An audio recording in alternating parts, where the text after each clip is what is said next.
Mga kaparokya, bago natin umpisahan ang online viewership ng dalawang bigating noontime shows dito sa bansa, ang It's Showtime at Eat Bulaga ngayong araw po ng Sabado, February 1, ay i-congratulate po muna natin ang second batch ng EB Scholars or Eat Bulaga Excellent Student Award or yung Scholars po. As of today, they got a total of 20 e-best scholar. Ito po yung ikalawang batch po ng scholars na tinutulungan po or tutulungan po ng Eat Bulaga. Yung first 10 po ay na-announce po at ito po ang second batch.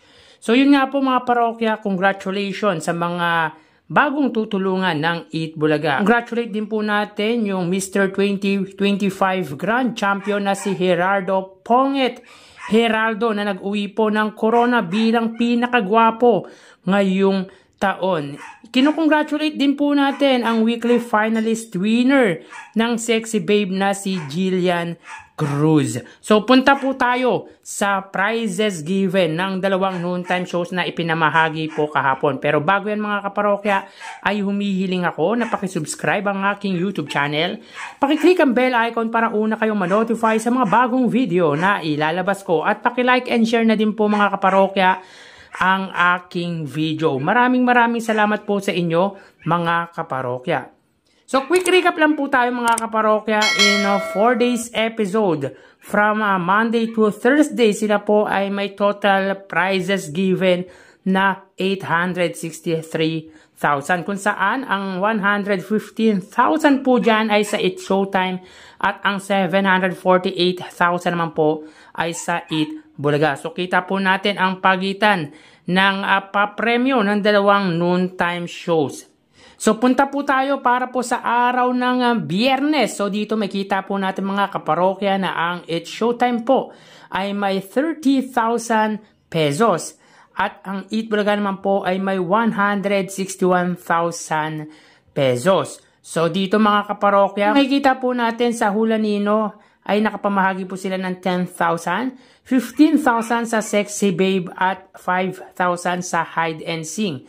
Samantalang sa Eat Bulaga naman po, 36,000 sa Pera Fee segment, 75,000 sa Sugod Bahay mga kapatid segment, 35,000 sa Gimme 5 at 15,000 sa The Clones.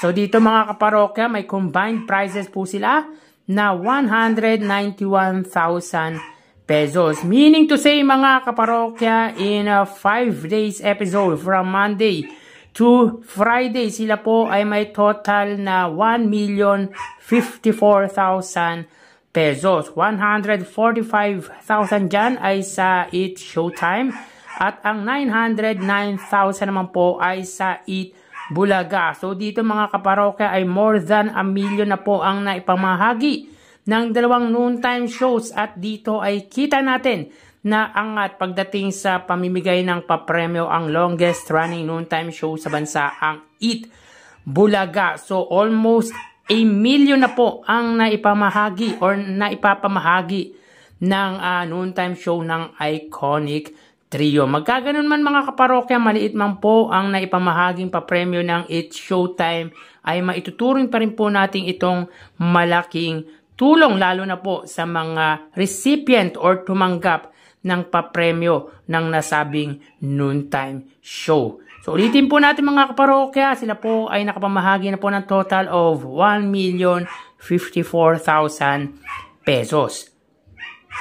So tara ating alamin ang online viewership ng dalawang bigating noontime shows. Para sa Eat Bulaga under TVJ Facebook page na may 2.9 million followers at sa It's Showtime na may 18 million followers. So as of 12:50 PM, ang It's Showtime po ay may kasalukuyang segment na Sexy Babe. Samantalang ang Eat Bulaga naman po ay may segment na Gimme 5. So dito nakikita po natin na ang It's Showtime po ay may 9,900 viewers. Samantalang ang Eat Bulaga po ay hindi pa po natin nakikita ang views or hindi pa po nagpa-pop up ang views ng Eat Bulaga. So wait lang po tayo mga kaparokya. Para po sa Eat Bulaga, sila po ay may 5,400 viewers. So again, as of 12:51 PM ang It's Showtime po ay may 10,100 viewers at ang Eat Bulaga naman po ay may 5,300 live viewers. So punta naman po tayo mga kaparokya sa TV Network YouTube channel ng dalawang noontime shows.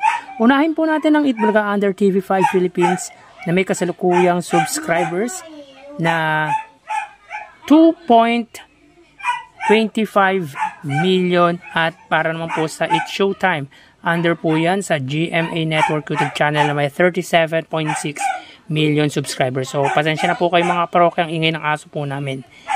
So as of 12:52 PM ang It's Showtime under GMA Network YouTube channel, sila po ay may 15,000 viewers. Ang Eat Bulaga under TV5 naman po, sila ay may 36,000 viewers. So again, as of 12:52 PM ang It's Showtime under GMA Network YouTube channel, sila po ay may 15,000 viewers at ang Eat Bulaga under TV5 YouTube channel ay may 36,000 viewers. So punta naman po tayo sa main YouTube channel ng dalawang noontime shows. Unahin po natin ang It's Showtime under ABS-CBN It's Showtime na may 2.51 million subscribers at sa Eat Bulaga under Eat Bulaga TVJ YouTube channel na may 1.28 million subscribers. So sa oras na 12:53 PM ang It's Showtime, sila po ay may 75,000 viewers. Ang Eat Bulaga naman po, sila po ay may 120,000 viewers. So again, as of 12:53 PM ang It's Showtime, sila po ay may 75,000 viewers at ang Eat Bulaga naman po ay may 120,000 live viewers. So bali ang segment po ng It's Showtime ay Sexy Babe at Eat Bulaga naman po ay Gimme 5. So bali ang total na nakuha ng dalawang noontime shows ay ang total na nakuha po ng It's Showtime ay 100,000 viewers at ang Eat Bulaga naman po ay 161,000 live viewers.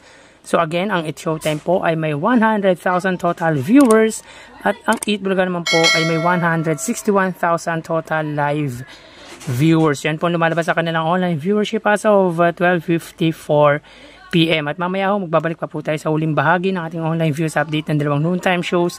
Magpapaalam po muna pansamantala mga kaparokya. Mag-iingat po tayo. Thank you and God bless.